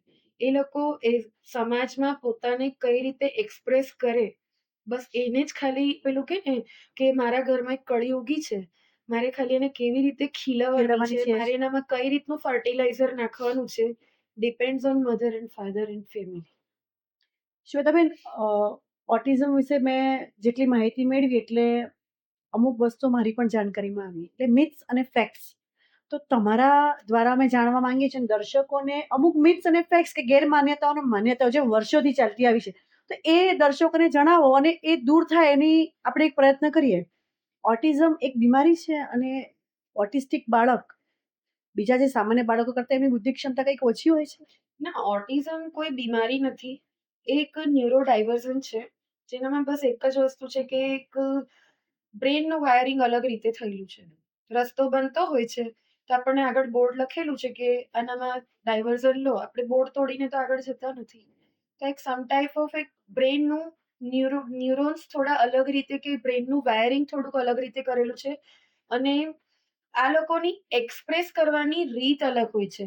એટલે એમને સમાજે ખોટી રીતે લીધા છે. સમાજે લોકોને બુદ્ધિ ક્ષમતા એ લોકોની આપણા કરતા પણ વધારે વધુ હોય છે. છે. હા, સમાજ આ લોકોને સારી રીતે લેવાની જરૂર છે. ઓટિસ્ટિક બાળકમાં ફિલિંગ્સ નથી, તો શું એ લોકોથી દૂર રહેવાનું પસંદ કરે છે? ના, ઓટિસ્ટિક બાળકો ફિલિંગ્સ એક્સપ્રેસ કરવામાં થોડાક પાછળ પડે છે. પણ હા, મેં મારા આર્યમાં કેસમાં જોયું છે કે he is so much expressive. ને એવું તમે ઘણા બાળકોમાં જોયું છે. એના મધર સાથેનું અટેચમેન્ટ દેખી લો. હું આટલા 15 વર્ષ બરોડા રહી તો મેં નથી દેખ્યું કે એના પપ્પાથી દૂર થઈ ગયો કે એના બા દાદાથી દૂર થઈ ગયો. એ લોકો માટેની ફિલિંગ્સ કે એ લોકો માટેનો પ્રેમ એનો આજે બી એટલો જ છે. ઓટિસ્ટિક બાળકો હોય એ બધા બાળકોમાં સરખું હોય છે કે કંઈક અલગ અલગ હોય છે? ના, દરેક બાળકે ઓટિઝમ અલગ અલગ હોય છે. ઓટિઝમ બાળકો સ્કૂલમાં નથી શીખી શકતા? ના, સ્કૂલમાં જઈ શકે છે એ લોકો. અને મારું તો એવું બી કેવું છે કે તમે સ્કૂલમાં એ રીતનું પ્રોવિઝન પણ ચાલુ કરો કે ઓટિસ્ટિક બાળકોને તો જગ્યા મળે જ મળે, પણ વિથ શેડો ટીચર. જેવી રીતે મેં મારા આર્યને 9th સુધી સ્ટડી કરાઈ, તો મેં એને વિથ શેડો ટીચર એને સ્ટડી કરાઈ છે. તો એક પર્સનલ ટીચરની હેલ્પ મળે તો આ બાળક નોર્મલ સ્કૂલમાં પણ ભણી શકે છે. ઓટિસ્ટિક બાળકો સામાન્ય બાળકો કરતાં એગ્રેસિવ વધારે હોય છે? તમે જ્યારે તમારા છોકરાનું ઓટિઝમ ડિટેક્ટ થયું અને તમે એના બિહેવિયરથી થેરાપી ચાલુ કરી, તો પોસિબિલિટી છે કે એનું અગ્રેશન લેવલ ના આવે. અને કાં તો પછી તમે એ રીતની એક્ટિવિટીઝ દિવસની શોધો કે હોલ ડે બિઝી રહે, હોલ ડે એની જે પણ એનર્જી છે એ ઓલમોસ્ટ વેસ્ટ થઈ જાય, તો એ બાળકો અગ્રેશનના લેવલ પર આવતા નથી. આ બાળકોને કશું જ નથી, બિઝી રાખવા બહુ જ જરૂરી છે. શું ઓટિસ્ટિક બાળકો દોસ્ત બનાવી શકે છે? બિલકુલ, બિલકુલ બનાવી શકે છે. બસ એક એક્સેપ્ટન્સની બહુ જરૂર છે. મારા આર્યને તમે આજે પૂછશો કે તારો દોસ્ત કોણ છે, તેવું જ કહેશે, બા મારી સૌથી પહેલી દોસ્ત છે. શ્વેતાબેન, ઘણી બધી મિથ્સ અને ફેક્ટ્સ વિશે તમે માહિતી આપી, કારણ કે ઘણા સમયથી આપણે જોતા હોઈએ કે અમુક ગેરમાન્યતા અને માન્યતા સમાજમાં પ્રસરેલી છે ને વર્ષોથી ચાલતી આવી છે, પણ હવે સમય છે આ ગેરમાન્યતાઓ અને માન્યતાઓને બદલવાનો. શ્વેતાબેને આપણે ઘણી બધી માહિતી આપી કે અમુક તો બિલકુલ પાયા વિહોણી જ બાબતો છે જે અમને પોતે પણ આજે જાણવા મળી છે. તો શ્વેતાબેન, દર્શકો એ જાણવા માંગે છે કે એઝ અ પેરેન્ટ તમે શું બીજા માતા પિતાને સલાહ આપવા માંગો છો કે ભાઈ તમારે આ વસ્તુ જો તમારા બાળકોમાં દેખાય છે તો તમારે આ ચોક્કસ કરવી જોઈએ? સૌથી પહેલા તો તમે પેડિયાટ્રિશિયન પાસે જાઓ, બાળકોના ડૉક્ટર પાસે. અને ઇફ તમે પેડિયાટ્રિશિયન પાસે નથી જવા માંગતા તો તમે સૌથી પહેલા ચાઇલ્ડ ન્યુરોલોજીસ્ટ પાસે જાઓ. ચાઇલ્ડ ન્યુરોલોજીસ્ટ તમને જે સજેસ્ટ કરે છે એ પ્લીઝ મારી એકચ્યુઅલી હાથ જોડીને વિનંતી છે કે જે થેરાપી કે છે, જે દવા કે છે, વહેલામાં વહેલી તકે તમે ચાલુ કરો. ઇફ તમને તમારું બાળક સારું જોઈતું હોય, ઇન્ડિપેન્ડન્ટ જોઈતું હોય તો બહુ જ જરૂરી છે આ વસ્તુ. તમે થેરેપી અને જે દવાઓ અને કોર્સની વાત કરી તો આ ખૂબ ખર્ચાળ હોય છે? હા, આ બહુ જ મોંઘું હોય છે દરેક થેરાપી, દરેક વસ્તુ. પણ અમુક સંસ્થાઓ પણ છે જ્યાં આગળ નોર્મલ રેટમાં આ બધું કરી અવેલેબલ આપવામાં છે. આવે છે. કેમ કે મેં ઘણા બધા પેરેન્ટ્સ એવા જોયા છે કે જે લોકો અફોર્ડ નથી કરી શકતા. પણ આ રીતની સાથે ફોર એક્ઝામ્પલ કે બરોડામાં કાશીબા છે. તો જ્યારે હું મારા આર્યને ત્યાં કાશીબામાં કેવું હોય કે વેલ નોન પર્સન છે કે જે ત્યાં જ બેસે છે ડોક્ટર, તો મારે થેરાપી માટે ત્યાં જ જવું પડશે. તો ત્યાં 50 રૂપીસમાં થેરાપી થતી હતી મારા આર્યના ટાઈમે. હા, વેટિંગ પીરિયડ લાંબો હોય છે પણ છે કે ઓછા રૂપિયામાં બી ત્યાં આગળ થેરાપી થતી હોય છે. ઓકે. મારી જાણકારી મુજબ તમે એક હીલર પણ છો. તો હીલર શું કામ કરે છે? હીલર શું કામ કરે છે એના કરતાં વધારે એવું હતું કે આર્યના ગયા પછી મારી લાઈફનો એક પેલું છે કે ને કે ખાલીપો એ જે હતો ને કે પોતાનો ટાઈમ પોતાના માટે કે એનું મેં કંઈ દેખ્યું જ નહોતું. મારી ઓલ લાઈફ મેં આર્યને ડેડિકેટ કરી દીધી હતી. તો મારી એક આર્ટ હતી. મને આર્ટનો પહેલેથી બહુ શોખ હતો. તો એને કેવી રીતે બહાર લાવું, એટલે મારા આર્યને જ્યારે મેં હોસ્ટેલમાં મૂક્યો હતો ઓટિઝમ આશ્રમમાં, તો એના પછી મારું કિંચિતને રોજે એક જ વસ્તુ હતી કે મને બરોડા 1 મહિનો શાંતિથી રહેવા માટે જવા દો. મને મેડિટેશન કરવું છે, મને કંઈક કરવું છે, મને અહીંયા નથી રહેવું, મને અહીંયા ઘૂંટણ થાય છે, મને નથી ગમતું. ભલે બધા જ છે ફેમિલી, મારા મમ્મી પપ્પા છે, મારા સાસુ સસરા છે, કે તમે બી છો, પણ મને હવે મારો પોતાનો મી ટાઈમ જોઈએ છે. તો મને બરોડા જવું છે. તો હું જુલાઈ મહિના 2024ના જુલાઈમાં હું બરોડા ગઈ. તો શરૂઆતના 15 દિવસ તો મેં કંઈ જ નથી કર્યું. હું ખાલી પલંગ પર સૂતા સૂતા રડ જ કર્યું છે. અને સુસાઇડલ વિચાર પણ આવ્યા છે કે મરી જ જવું છે, જીવવું જ નથી, લાઈફનો કોઈ મિનિંગ જ નથી. મેં મારી લાઈફમાં કંઈ નથી કર્યું કે મા બાપને ગર્વ ફીલ કરાવી શકું, કે એક હસબન્ડને એવું લાગે કે હા મારી વાઈફ છે, તો મેં એને બી ગર્વ ફીલ નથી કરાયું. મારા શ્વેતાબેન, સાસુ તમે બોલી રહ્યા તમને વચ્ચે હું રોકીશ જરૂર, પણ એટલું કહીશ કે ખાલી માતા પિતા અને હસબન્ડ નહીં, આજે આ દર્શકો જોઈ રહ્યા છે ને એ બધા માટે તમે એક એવી માતા, ગર્વ લેશે એ માતા તમે બની ગયા છો. એ ખરેખર હું માનું છું, સેલ્યુટ છે કે આ મધર બનવું એ ખરેખર કોઈ સહેલું કામ નથી. આ પછી તમે આગળ શું કર્યું? એના પછી મારી ફ્રેન્ડ છે ત્યાં આગળ અર્ચના કરીને, બહુ ટાઈમથી અમે બંને જણા જોડે રહેતા હતા. મારા ખરાબ ટાઈમમાં એ કાયમ મારા એક કોલ પર આવીને કિંચિતે બી કોલ કર્યો કે તમે જલ્દી ઉપર જાઓ, આજ શ્વેતાને તમારી જરૂર છે. મારી બેસ્ટ ફ્રેન્ડ છે. એ મને આ રોજે મળવા આવતી હતી. એને મને કીધું કે તું યોગા કરવા જતી હતી, જ્યારે મારો આર્ય સ્કૂલમાં હતો ત્યારે હું રેગ્યુલર યોગા કરવા જતી હતી. મેં 5 વર્ષ યોગા કર્યા છે. તો મેડિટેશન માટે બીજે કશે જાય, મને મેડિટેશન કરવું, તો મને એકચ્યુઅલી મારા અંદરનો જે કેઓસ હતો કે મારા અંદરનો જે ઓવર થિંકિંગ હતું, મને એને રોકવું હતું. કે મને એક ખબર હતી કે મારા પર એક ભગવાને જે જવાબદારી આપી છે, તો ઉપર જઈને એને પણ હું શું મોઢું દેખાડીશ જો હું કોઈ ખોટું સ્ટેપ લઈશ તો. તો એના માટે હું મારા યોગાવાળા મેડમ પાસે ગઈ. તો એમને મને ફેસ દેખીને જ કહી દીધું કે તું શું હતી અને આજે શું છે, આવું કેવી રીતે. તો સ્ટાર્ટિંગના 4-5 દિવસ તો એમને મને મેડિટેશન ને હિલિંગ જ આપ્યું, રેકી આપી. પછી એમને મારું હેન્ડરાઇટિંગનું મીન્સ સેમ્પલ લીધું. એનામાં એ ગ્રાફોલોજી છે, એ હું અત્યારે સ્ટડી કરી રહી છું. તો એ હેન્ડરાઇટિંગ મારા લીધા એના પરથી મને જે એનામાં કેવું હોય કે તમે હેન્ડરાઇટિંગ લીધા, તમે કઈ રીતે લખવાનું ચાલુ કર્યું છે, કઈ રીતે એન્ડ કરો છો, તમે સિગ્નેચર કેવી રીતે કરો છો, એનું એનાલિસિસ હોય છે અમુક. એ એનાલિસિસ કરીને એમને મને અમુક પેટર્ન્સ આપી. એ પેટર્ન્સની પ્રેક્ટિસ કરવાની હોય છે. હવે એમને ખબર છે કે મને આર્ટનો શોખ છે, તો એમને મને એવું સજેસ્ટ કર્યું કે મેડિટેશન નું મ્યુઝિક ચાલુ કરી અને તું આ પેટર્ન્સ કર. એવરીડે 3 પેટર્ન આપી હતી અને એક પેજ પર કરવાની, અને એના પછી તું કોઈ પણ એક આર્ટ બનાવ. નહીં કે પર્ટિક્યુલર કોઈ મેઝરમેન્ટ સાથે, તને જે મનમાં આવે એ તમારી મરજીમાં આવે. પેપર પર તું ઉતાર. તમારી જે અંદરની ફિલિંગ્સ છે એને હા. એક્સપ્રેસ એક પેજ પર કરવાની હતી. હા, એ એમને મને કીધું તો મેં એ વસ્તુ કરવાની ચાલુ કરી. તો એના પછી એમને મને એવું કીધું કે મેં મારો પોતાનો મીન્સ બિઝનેસ પણ હતો. હું પોતે ડ્રેસીસનો બિઝનેસ પણ કરતી હતી. હું ડિઝાઇન બી કરતી હતી કપડાં, એ પણ મારું ચાલતું હતું. પણ પેલું જે કે ને કે એક સંતોષ મળવો જોઈએ, કે એક પેલી આત્મસંતોષ હા, જે એ આપણને મને નહોતો મળતો.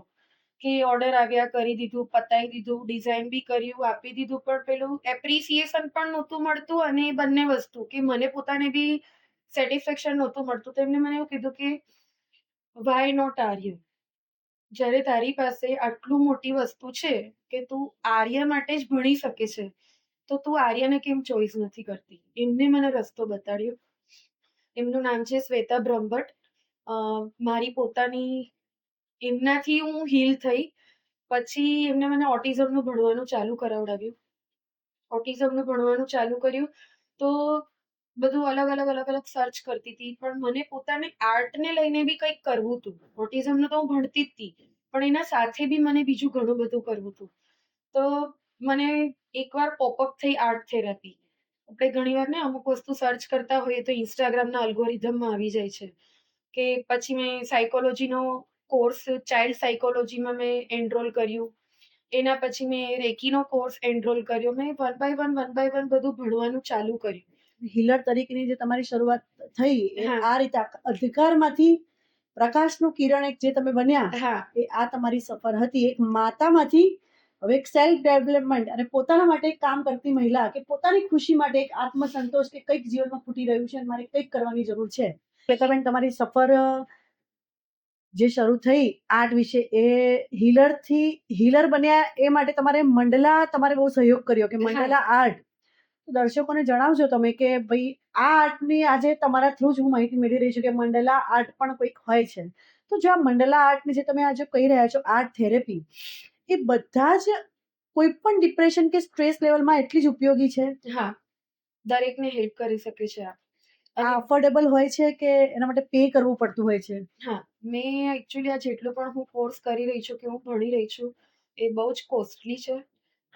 પણ એઝ અ જે મેં ફેસ કર્યું છે ને જે લેવલમાંથી હું બહાર રહી છું, તો હું એકચ્યુઅલી એવું કહેવા માંગીશ કે પેરેન્ટ્સ તરીકે તમે તમારા બાળક સાથે, ઓટિસ્ટિક બાળક સાથે, અત્યારની જે લાઈફ છે ને એનામાં તો એવું છે કે ઓટિસ્ટિક બાળક સાથે નહીં, નોર્મલ બાળક સાથે બી પેરેન્ટ્સ સ્ટ્રેસમાં જ હોય છે. હોય છે તો સાચી વાત આપણી ત્યાં મેઇન વસ્તુ કેવી છે ખબર છે? મેન્ટલ હેલ્થ પર ક્યારે બી ચર્ચા નથી થતી. આ સૌથી મોટો પ્રોબ્લેમ છે.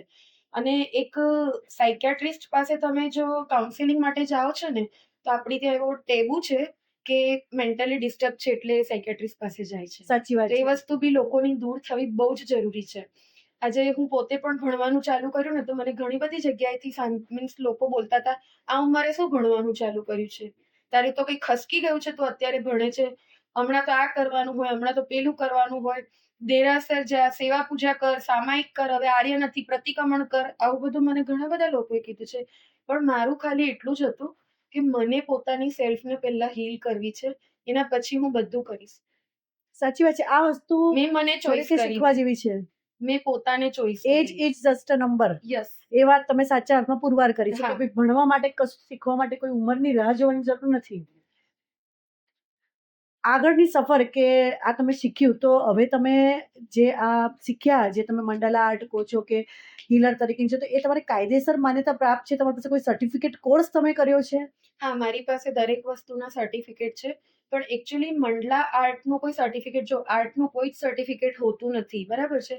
અત્યારે એટલો બધો મોટો બિઝનેસ ચાલી રહ્યો છે ને કે હવે તો લોકો ડિપ્લોમા મંડલા પણ કરીને પણ તમને લોકોને ડિગ્રી ચોંટાડતા હોય છે. પણ હું એવું કહું છું કે આજે દુનિયામાં આટલા મોટા મોટા આર્ટિસ્ટ છે, કયા આર્ટિસ્ટને ડિગ્રીની જરૂર પડી છે પોતાની આર્ટને દુનિયામાં મૂકવા માટે? સાચી વાત છે. તો આર્ટ માટે કોઈ ડિગ્રી નથી, પણ તમે આર્ટ થેરાપી કરો છો તો એ સાયકોલોજી સાથે રિલેટેડ છે. તો એના માટે તમારી પાસે સર્ટિફિકેટ હોવું બહુ જ જરૂરી છે. એ મારા પાસે છે. મારી પાસે ઓટિઝમનું પણ સર્ટિફિકેટ છે. એનામાં મેં સ્પીચ થેરાપી છે, ઓક્યુપેશનલ થેરાપી છે, સેન્સરી ઇન્ટિગ્રેશન છે. મેં આ થેરાપી કોર્સ પણ સર્ટિફિકેટ કોર્સ કરેલા છે. તો કોઈ પેરેન્ટ્સને જરૂર હોય તો એ લોકો મારી પાસે આવી શકે છે. તમે આ વાતચીત કરી રહ્યા છો ત્યારે કદાચ આપણે દાહોદમાં બેસીને આ શો કરી રહ્યા છે, તો મારી જાણકારી મુજબ કદાચ તમે પહેલા જ વ્યક્તિ હશો કે જે આ પ્રકારના કોર્સ શીખીને આવ્યા છો. હા. તો શું તમે બીજા માતા પિતા કે જે આ સમસ્યામાં હમણાં પીડિત છે, તો તમે એમને કઈ રીતે હેલ્પ કરી શકો? હું તો એવું કહીશ કે તમે મારી સાથે બેસો. તમારા છોકરાની થેરાપી હું કરું છું. ઇફ તમને મારા પર ટ્રસ્ટ આવે છે ને તમે મારી પાસે થેરાપી કરાવો છો, તો તમે મારી સાથે બેસો અને તમે પણ શીખો અને તમે પણ બીજા બાળકોને હેલ્પ કરો. તમારા બાળકને તો તમે હેલ્પ કરો જ કરો, પણ તમે બીજા બાળકોને પણ હેલ્પ કરો. સાચી વાત છે. આ દૂર રહેવાનું અને છુપાવવાનું અને એકબીજાથી ડિસ્ટન્સ કરવાની વસ્તુ જ નથી. ના, એક સાથે મળી અને બધા એકબીજાનો સહયોગ કરી સમાજમાં ઓટિઝમનું એક્સેપ્ટન્સ બહુ જ જરૂરી છે. અત્યારે તો બહુ જ જરૂરી છે. અવેરનેસ લાવવી બહુ જ જરૂરી છે. જ્યાં સુધી અવેરનેસ નહીં આવે, અત્યારે તો હવે લેવલ હાલાકી બહુ જ વધી ગયું છે. કેમ કે જેવી રીતે 2 એપ્રિલને ઓટિઝમ ડે તરીકે સેલિબ્રેટ કરાય છે, તો હવે તો અવેરનેસ બહુ બધી વધી છે. પણ છતાં બી આપણું જે રીતનું ગામ જે કહીશ કે એનામાં હજી પણ અવેરનેસ નથી. અત્યારે પણ આ બાળકોને એવી રીતે જ જોવામાં આવે છે કે આ મેન્ટલી ડિસ્ટર્બ છે. હું મારું જે પોતાનું એક્સપિરિયન્સ કહીશ, હું મારા આર્યને ઘણીવાર ટ્રેન દેખવા લઈ જઉં છું. બપોરનો ટાઈમ હતો. ત્યાં રાજસ્થાનનું એક પેરેન્ટ્સ બેઠેલું હતું. ડેમો મેમો કંઈક રાહ દેખીને જવા માટે. એ લોકો અહીંયા નવધામાં દવા લેવા માટે આવ્યા હતા. તેની મમ્મીએ જબરજસ્તીથી એને ઓઢણાથી એનો હાથ બાંધીને પોતાના હાથ સાથે બાંધીને એને બેસાડી રાખી હતી. અમારા આર્યને કેવું, અમુક વસ્તુઓ દેખે ને તો એ બહુ જ ક્યુરિયસ, એને ક્વેશ્ચન થાય જ કે કેમ આવું કર્યું છે મમ્મા, એ કેમ આવી રીતે રાખે છે. એટલે એને મને પૂછ્યું. તો મેં એને એવું કીધું કે તું જઈને એની મમ્માને પૂછ. મને કેવી રીતે ખબર હોય બેટા? મને ના ખબર હોય કે એની મમ્મા એના સાથે કેમ એવું કરે છે. તો એના પપ્પા મારી બાજુમાં બેઠેલા હતા. તો આર્યના અમુક દોડવાની રીત પરથી અને બિહેવિયર પરથી એના પપ્પાને ક્વેશ્ચન થયું. તો એના પપ્પાએ મને પૂછ્યું કે તમારા બાળકને કંઈક પ્રોબ્લેમ છે? તો મેં એવું કીધું કે હા, મારા બાળકને ઓટિઝમ છે. ત્યાર સુધી તો આર્ય ત્યાં પહોંચી ગયો હતો એના મમ્મી પાસે અને એમને પૂછ્યું હતું. તો આર્યએ જાતે એવું કીધું કે તમે એને એવું કહો કે બાથરૂમ સુધી જઈને તું પાછી આવ. તો મેં કીધું બેટા, એ લોકો ગુજરાતી નહીં સમજે, લોકો રાજસ્થાનના છે, તું હિન્દીમાં વાત કર. તો મેં એને પછી એની મમ્મીને રિપ્લાય કર્યો कि आप है ना उसको ऐसा बोलो कि बाथरूम तक जाके तुम वापस आओ, उसको इंस्ट्रक्शन देके भेजोगे ना आंटी, तो वो वापस आएगा, वो वापस आएगी. तो એના મમ્મી એને કીધું કે વહાં બાથરૂમ તક જાકે તુમ વાપસ આ જાઓગી. તો એટલે છોકરી તરત જ ઓઢણું છોડાવી અને દોડીને ગઈ બી અને શાંતિથી પોતાની મસ્તીમાં ચાલતી ચાલતી પાછી આવી. એટલે ઘણીવાર કેવું છે કે પેરેન્ટ્સમાં પણ ભૂલ હોય છે. પેરેન્ટ્સને બી સમાજને બતાવવું નથી હોતું કે મારા બાળકમાં તકલીફ છે. એટલે એમને પછી મેં પૂછ્યું તો એમને મને એવું કીધું કે મારા ઘરવાળા મને બહુ જ કોસે છે. મારા ઘરવાળા એવું કહે છે કે તારા લીધે જ આવી બાળકી આવી છે. તો મારા ઘરે તો એક સાંકળ રાખેલી છે અને એને પગમાં સાંકળ બાંધીને એટલું રાખે છે કે એટલા આગળના રૂમમાં કે એટલા એરિયામાં એ ફરી શકે, એ બીજે કશે જાય ના. મેં કીધું કેમ?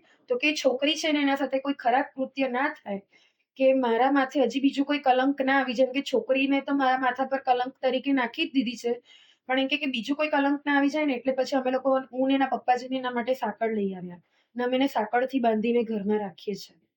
પણ ત્યારે મેં કોઈ સ્ટડી કે આ બધું કર્યું નહોતું, તો હું એમને કઈ રીતે સાંત્વન આપું? તો મેં એમને કોઈ સલાહ સૂચન નહોતા આપ્યા. શ્વેતાબેનની વાત પરથી આજે આપણે એટલું તો જોઈ જ રહ્યા છે કે સમાજનો સ્વીકાર આ પરિસ્થિતિમાં ખૂબ જરૂરી છે. કે આપણે જોઈ રહ્યા છે કે ઘણીવાર માતા પિતા તો તેમની લડાઈ લડી જ રહ્યા છે, પરિવારજનો પણ તેમની લડાઈ લડી રહ્યા છે, પણ સમાજ તેમને જોઈએ એવો સપોર્ટ નથી કરી રહ્યા. તો હું દર્શકોને એટલું જ કહેવા માંગુ કે આપણી એક માનવની દ્રષ્ટિએ, એક સારા માનવીની દ્રષ્ટિએ આપણી એટલી એક ફરજ તો હોવી જ જોઈએ કે આપણે કશું ના કરીએ, કશું સારું નહીં ને કશું ખરાબ નહીં, પણ એમને એક મેન્ટલી કે ના, તમારા પર અમને પ્રાઉડ છે કે આજે તમે બહુ સારું કામ કર્યું છે એટલું કહીશું ને, તો તેમને એક જે અંદરથી ખુશી મળશે એના આપણે કંઈક ના કંઈક નિમિત્ત બનીશું. શ્વેતાબેન, આજે તમારી પાસેથી અમે બહુ જ માહિતી મેળવી. દર્શકોને આપણે તમારી સાથે બીજો એપિસોડ લાવી જ રહ્યા છે પાછા મંડલા વિશે. તો ત્યાર સુધી દર્શકો જ્યારે એપિસોડ દેખશે તો દર્શકો માટે તમે એવું કંઈક કહેવા માંગો છો કે તમને કોઈ પણ પ્રશ્ન પૂછે તો તમે એના આન્સર આપશો બીજા શોમાં?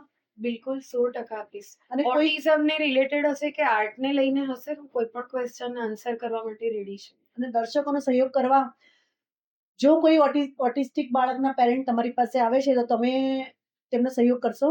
100% કરીશ. મારો ફૂલ સપોર્ટ રહેશે એ લોકોને. મારી એક સૌથી મોટી વાત અહીંયા બધાને કહેવાનું જરૂરી એટલે છે કે આ બાળક ઉપર છે ને બધા હસતા બહુ હોય છે. મેં આ વસ્તુ બહુ જ ફેસ કરી છે. તો મારી એક દિલથી વિનંતી છે કે આ બાળક પર એક તો પહેલા તમે લોકો હસવાનું બંધ કરી દો. આ બાળકને સ્વીકારવાનું ચાલુ કરી દો. સપોર્ટ ના કરી શકો તો કંઈ નહીં, પણ એને સ્વીકારવાનું ચાલુ કરી દો. અને એકચ્યુઅલી એનામાં ઝાંકીને તમે દેખશો ને તો એનામાં એટલો મોટો ઇન્ટેલિજન્ટ પર્સન તમને મળશે ને, એક એટલી સારો હ્યુમન. હું એક સીધા શબ્દમાં તમને કહીશ ને તો આ એક પ્યોર સોલ છે કે જેને ના જુઠ્ઠું, જેને ના ખરાબ, કે જેને ના પોલિટિક્સ કંઈ જ નથી ખબર. આ બનાવટી દુનિયાથી બિલકુલ દૂર છે આ હા, લોકો. પરે છે આ લોકો. એક પ્યોર સોલ તમને મળશે અને ખરેખર એ દેખવાનો ટ્રાય કરો. તમને લોકોને કોઈક અલગ જ દુનિયામાં એ લોકો લઈને જશે.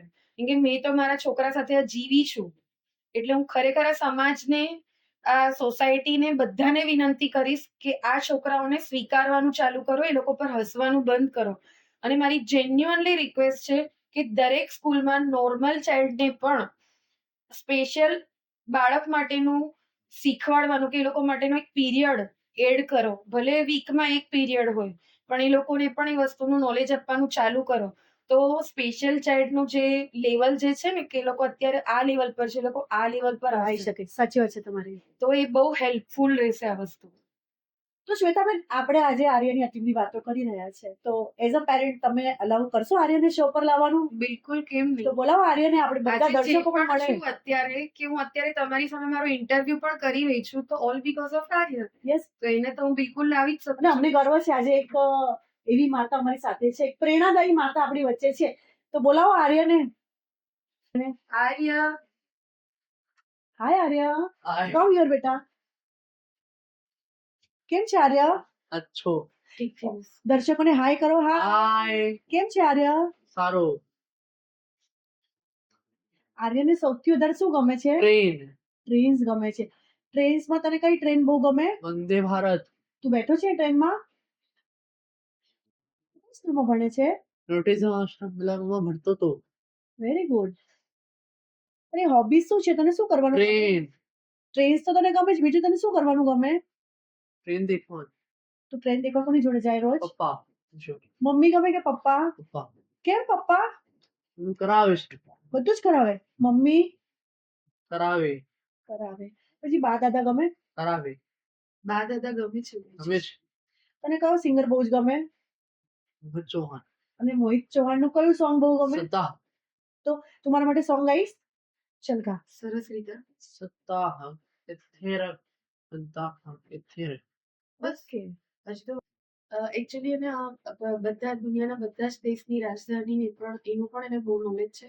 તો તમે એ પણ એને પૂછશો તો એને આન્સર કરશે. તો અરે વાહ. તો આર્ય, આપણે કેબીસી રમીએ? હા. ઓકે. જાપાનનું કેપિટલ? ટોક્યો. પાક્કું? હા. લોક કરી દઉં? હા. Right answer. રાઈટ. બાંગ્લાદેશનું? Dhaka. Okay. America? Washington. Russia? Moscow. Sri Lanka? Colombo. Bharat? Delhi. North કોરિયાનું કેપિટલ? પ્યોંગયાંગ. સાઉથ કોરિયાનું? Seoul. Mexico? Mexican city. Sri Lanka? Colombo. અરે વાહ. હવે હું તને, આ બધું તો તને ખબર છે, તો આ બધાના પ્રેસિડેન્ટનું નામ પણ તને ખબર છે? ભારતના president? Droupadi Murmu. America? Donald Trump. Australia? Sri Lanka? આરેથી આટલી બધી કેપિટલ કીધા, મને પ્રેસિડેન્ટ કીધા, તો આ બધાની કરન્સી પણ તને ખબર જ હશે. હા. જાપાનની currency? Yen. Okay. South Korea? Won. Russia? Rouble. US? Dollar. UK? Pound. South Africa? Train. India? Rupee Sri Lanka. જોઈને થોડી બોલવાનું છે રૂપી. આપણે.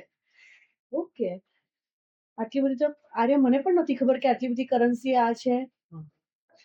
હવે હું તને આપણે રેપિડ ફાયર રાઉન્ડ રમી તું હા. એ ગેમ રમીશ રેપિડ ફાયર. હા ઓકે, આર્યસ ફેવરેટ યુટ્યુબર, આયો ગેમર, કેરી મિનાટી ટિગાણસાન favourite game on mobile, trains trends નો સ્પેલિંગ TRAINZ અહીંયાથી સર્ચ કરીશું તો ગેમ મળશે. હા ફેવરેટ પ્લેસ જ્યાં આર્યને ફરવા જવાનું બહુ જ ગમે. ટોક્યો ઓકે, તારે જવાનું છે ટોક્યો? હા.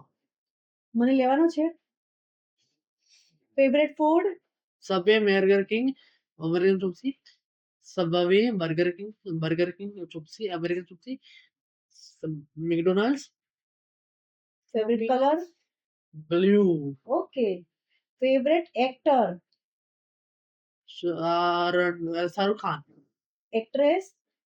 કેરીના કપૂર ઓકે, આર્યસ ફેવરેટ મૂવી, ધ બર્નિંગટન રાવણ ધ બર્નિંગ ટ્રેન નું કોઈ સોંગ આવડે છે? તેરી હે સામી અરે સ્લોલી. સોરી સોરી પણ બતાડી દે તું કેવી રીતે કરે છે. કેવી રીતે? સોરી મમ્મા. હવે ગા, સરસ રીતે ગાજો. तेरी है जमी तेरा आसमां તું तू बड़ा मेहरबान तू बख्शिश कर सभी का है तू सभी तेरे खुदा मेरे बख्शिश कर very good Arya, nice to meet you. Thank you. Thank you welcome.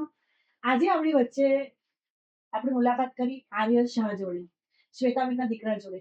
ખરેખર એને મળીને એવું લાગ્યું કે એને આટલી ઉંમરમાં જેટલું જ્ઞાન કેપિટલ પ્રેસિડેન્ટ અને કરન્સી વિશે છે એટલું કદાચ મને અને કદાચ તમને પણ ના હોય. તો ખરેખર આ બાળક પર ગર્વ તો છે જ, એની સાથે સાથે એના માતા પિતા અને એના પરિવારજનોને પણ ગર્વ છે. સમર્પણ ફોર વુમન લાઈક કરો શેર અને કરો સબસ્ક્રાઇબ કરો. આજે આપણે મળ્યા શ્વેતાબેનને કે ખરેખર ઝુકતી હે દુનિયા ઝુકાને વાલા ચાહીએ એ ઉક્તિને સાર્થક કરી બતાવી છે. એક માતૃત્વની એક ઉમદા ફરજ જેમને નિભાવી અને અંધકારમાંથી એક પ્રકાશનું કિરણ બની અને આજે ચો તરફ પ્રકાશ ફેલાઈ રહ્યા છે તેવા શ્વેતાબેને શત શત નમન છે, વંદન છે. જલ્દી જ મળીશ નવા એપિસોડમાં એ જ મહેમાન સાથે એક આર્ટ ને લઈને. ત્યાર સુધી તમારા બધાનો ખૂબ ખૂબ આભાર, ધન્યવાદ. તમને કોઈ પ્રશ્ન છે શ્વેતાબેન વિશે કે ઓટિઝમ વિશે, કોઈ પણ પ્રશ્ન હોય તે અમારા કમેન્ટ બોક્સમાં તમે લખી શકો છો, અમારા સુધી મોકલાવી શકો છો. નેક્સ્ટ એપિસોડમાં અમે એ પ્રશ્નોનો ઉત્તર લાવવાનો પ્રયાસ કરીશું. તમે આપણી ચેનલ સમર્પણ ફોર વુમન ને લાઈક કરો, સબસ્ક્રાઇબ કરો અને તમારા પરિવારજનો સાથે શેર કરો. આપ સૌ દર્શકોને વિનંતી કે અગર આપ પણ અથવા આપણી આજુબાજુ કોઈ પણ મહિલા આવું ઉમદા કાર્ય અને સૌથી યુનિક કાર્ય કરી રહી છે તો તમે પણ અમારી ટીમનો કોન્ટેક્ટ કરી શકો છો અને અમારા માધ્યમ સુધી પહોંચી શકો છો. અમે તમારી કહાની લોકો સુધી પહોંચાડવાનો તમામ પ્રયત્ન કરીશું.